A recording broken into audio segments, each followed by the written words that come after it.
പ്രശ്നങ്ങളും പ്രതിവിധികളും ചികിത്സിച്ചു മാറ്റാൻ അവർക്ക് സെക്കൻഡുകൾ മതി, മണിക്കൂറുകൾ വേണ്ട.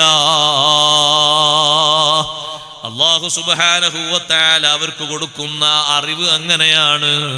ആത്മജ്ഞാനികളുടെ മനസ്സിന്റെ തെളിവ് അങ്ങനെയാണ്.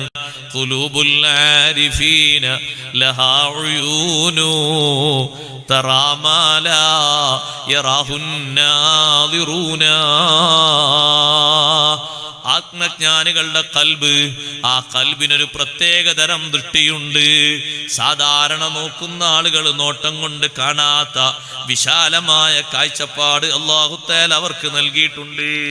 കാരണം ഇൽമു പഠിച്ച് ഇബാദത്തിലായി മുഴുകിയിട്ട് ഒരു കറയുടെ ഒരു ചെറിയ ലാഞ്ചന പോലും ഇല്ലാത്ത തെളിഞ്ഞ കൽബാണ് അവരെ കൽബ്. ആ കൽബ് മുന്നിലേക്ക് അങ്ങ് വെക്കുമ്പോൾ അപ്പുറത്തുള്ള പുറത്തുള്ളതും ഉള്ളിലുള്ളതും ഇങ്ങോട്ട് പകർത്തുകയാണ്. കണ്ണാടി കണ്ടിട്ടില്ലേ സഹോദരങ്ങളെ?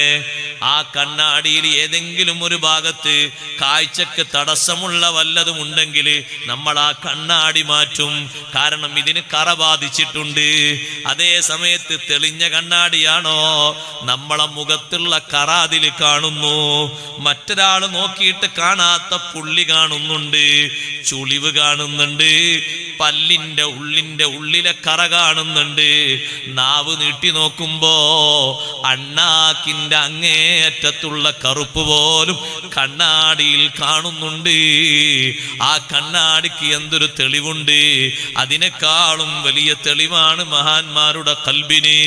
ആ കൽബ് നിവർത്തി വെക്കുമ്പോ മുന്നിൽ വന്നിരിക്കുന്ന ആളുകളുടെ സംശയങ്ങൾ ദൂരീകരിക്കുന്നു, രോഗങ്ങൾക്ക് മറുപടി പ്രതിവിധി കൊടുക്കുന്നു, അവരുടെ മനസ്സിൽ അങ്കുരിക്കുന്ന അന്ധവിശ്വാസങ്ങൾ മുഴുവനും തുടച്ചു നീക്കുന്നു. അതിനു മാത്രം ഇൽമാണ് അല്ലാഹുർക്ക് നൽകിയത്. ഇൽമല്ലേ മുഖ്യം. ദറസ്തുൽ ഇൽമ ഹത്താ സിർതു ഖുതുബാ വനിൽതു സഅദ മിൻ മൗലൽ മവാലി. വളരെ ത്യാഗം ചെയ്ത് പഠിച്ച് പഠനത്തിന്റെ അങ്ങേയറ്റം പ്രാപിച്ചപ്പോൾ അല്ലാഹു സുബ്ഹാനഹു വ തആല ആ മഹാനുഭാവന് നൽകിയ സ്ഥാനം ചെറുതൊന്നുമല്ല, വളരെ വലിയ സ്ഥാനം നൽകി. പഠിച്ച ഇൽമനുസരിച്ച് ഓരോ ദിവസവും അങ്ങ് പ്രവർത്തിക്കുകയാണ്. അല്ലാഹു നമ്മുടെ ഇൽമനുസരിച്ച് അമൽ ചെയ്യാനുള്ള തൗഫീഖ് തരട്ടെ. സഹോദരങ്ങളെ, ഇൽമു മാത്രം പോരാ, ഇൽമിനെ പ്രകാശിപ്പിക്കുന്ന അമല് വേണം. അതാണ് ഏറ്റവും വലിയ മഹത്വമുള്ള സംഗതി. നിങ്ങൾ കേട്ടില്ലേ, ബഹുമാനപ്പെട്ട മഹാന്മാരായ പണ്ഡിതന്മാരൊക്കെ അങ്ങനെയാണ്.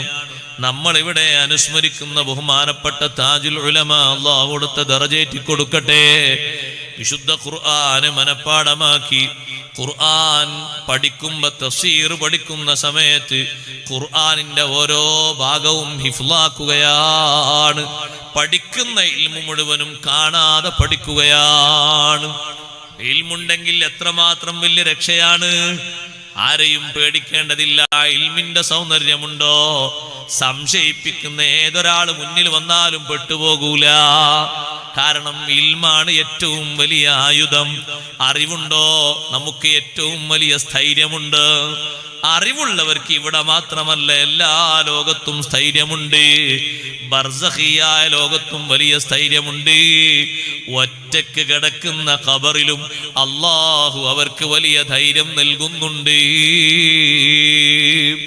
ഇമാം സുയൂത്തി റഹ്മത്തുള്ളാഹി അലൈഹി രേഖപ്പെടുത്തിയില്ലേ, ആലിമീങ്ങളെ കൂട്ടത്തിൽ, ഉഖ്റവിയായ ആലിമീങ്ങളെ കൂട്ടത്തിൽ ധാരാളം ആലിമീങ്ങൾ നേരത്തെ കഴിഞ്ഞു പോയവരിലുണ്ട്.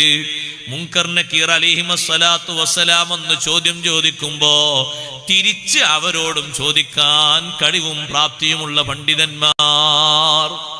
ബഹുമാനപ്പെട്ട സയ്യിദുനാ ഉമർ ബിൻ ഖത്താബ് റളിയല്ലാഹു അൻഹു എത്ര വലിയ ഇൽമിന്റെ ഗോപുരമാണ്. ഉമർ റളിയല്ലാഹുവിനോട് നബി സല്ലല്ലാഹു അലൈഹി വസല്ലം പറഞ്ഞു, ഉമറേ, നിങ്ങളെ ഖബറിലേക്ക് മുൻകർ നക്കീർ അലൈഹിമസ്സലാത്തു വസ്സലാം വന്ന എങ്ങനെ ഉണ്ടാകും? അപ്പൊ ആ മുൻകർ നക്കീർ അലൈഹിമസ്സലാത്തു വസ്സലാമിനെ നബി തങ്ങൾ ഇങ്ങനെ വർണ്ണിച്ചു. എങ്ങനെയാണ് മുൻകർ നക്കീർ അലൈഹിമസ്സലാത്തു വസ്സലാമിന്റെ കോലം? മലക്കാനി അസ്വദാനി അസ്റഖാനി ശഅറു